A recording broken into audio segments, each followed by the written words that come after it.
Welcome to Plein Air Painting, the studio finished time-lapse by Christina Moyer Art. My name is Christina Moyer, et je suis une artiste, or in other words, I'm an artist. You can find me on Instagram and Facebook at KmoArtYYC, but Instagram is really my jam. And you can also find some other stuff like singing, dancing. There could be some random things because I just love the arts. Anything creative, fun, something that makes you laugh, I love that. Also, maybe some spiritual, inspirational types of things. So I do try to focus my pages just on my art, but I also don't mind you getting to know me a little bit through these other things that I love. So plein air painting, what is that? Plein air painting is basically painting outside rather than using a photo as your reference, which is how I normally paint is with a photo as a reference. So this was my first experience plein air painting, and I've been wanting to do it for a long time. My mother-in-law joined me graciously. I've been wanting to do this, like I said, and I was nervous to go by myself. And she was really excited because she paints as well, and she really loves to do that. So we went together, and we decided let's go someplace in southern Alberta, De Winton countryside area. And that's where we went. We found a dead-end road because lots of the other places we thought, oh, this is beautiful, had really narrow roadways with deep ditches on the side, so I couldn't really pull over. So we had to find a spot where, it was also safe to paint as well as beautiful. And so we found this scene with the clouds kind of opening up and the light shining on the hillsides, and worked for me. So here we were painting, well, at least trying to. To start out, it was really rainy and cold and wet. Did I say rainy and wet? And windy. And nothing was sticking to our canvas. It was just so wet. And we didn't even need to dip our paint in the water because that's how wet it was. Our palettes were getting wet. Everything was getting wet. And it was just kind of crazy. Eventually, we decided, you know what? It's not working. We need to get ourselves some cover. So we opened the back of the car and just pulled our easels and shelves into that, which was kind of a little bit cramped because we're kind of trying to keep like socially distant, but then also I was trying to reach my paints and things, and so it was a bit of a challenge in itself, on top of doing this for the first time. But I had a lot of fun, and the drips in the paint from when it was so wet, some of it actually stuck, and I was able to kind of keep that in the background. You can kind of see it in the middle if you look to the middle and the left of the piece. Kind of looks like these three stripes that go down a little bit, kind of this rusty. You'll see it when I zoom in at the very end. It's really kind of fun to have little bits like that. Normally my backgrounds aren't that interesting, so maybe I'll do more drippy backgrounds in the future because that was kind of a fun thing to learn that was neat to work with. So yeah, we found a place in De Winton and set up our easels, and once we actually got paint sticking to our canvas, I think we're having even more fun. Because at first it was like, okay, fun, but okay, we need our paint to eventually stick.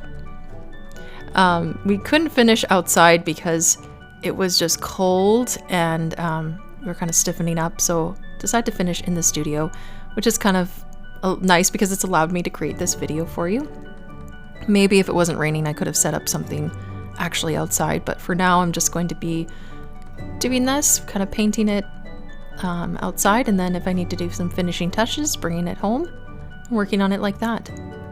I really love using a fan brush. It's really fun adding little details, little hairs, little whimsical strokes in there. And there was lots of long grasses right in front in the foreground and throughout that hillside there that I'm working on at the moment.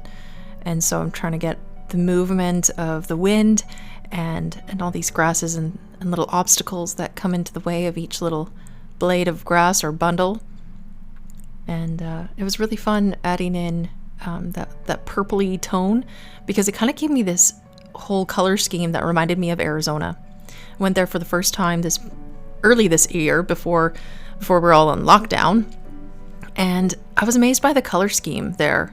I found a lot of this kind of eggplant purple, sage and mustard greens, and these beautiful tan colors, and even some rusty red colors, especially Sedona. Oh my goodness, beautiful reds. So if you ever thought that Arizona was not an interesting place to go, you thought wrong. And I made that mistake.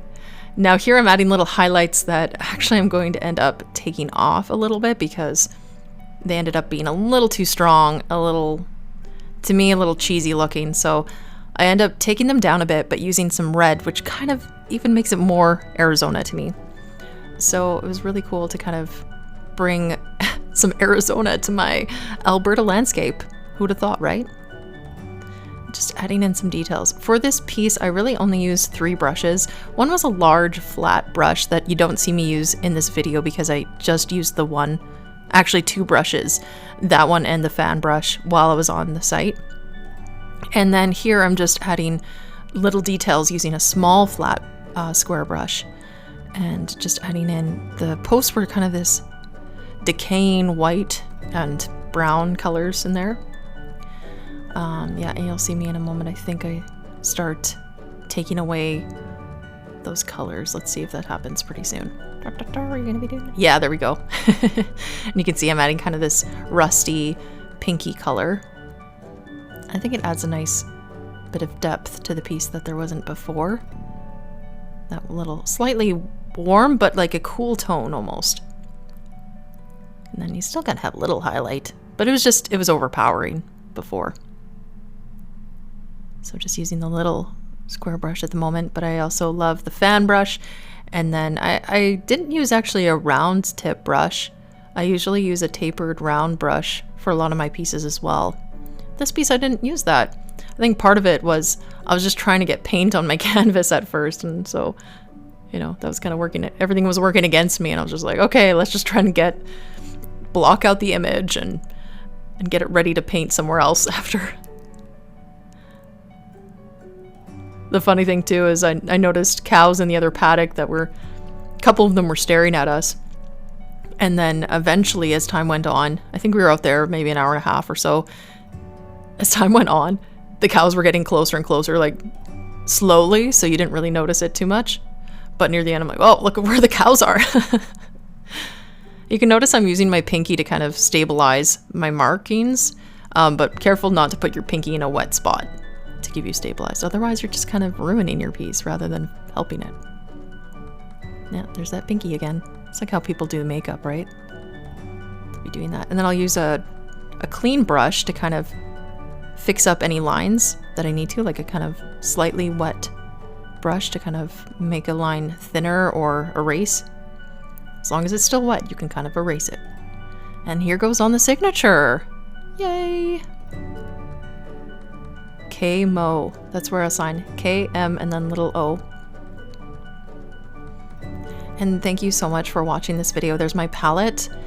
If you enjoyed watching this video with my commentary, please let me know in the comments below, because if you'd rather just listen to music, let me know that too, because I can just throw on some music, or you can mute this and in the future and just oh, there's that rusty spot. Do you see it?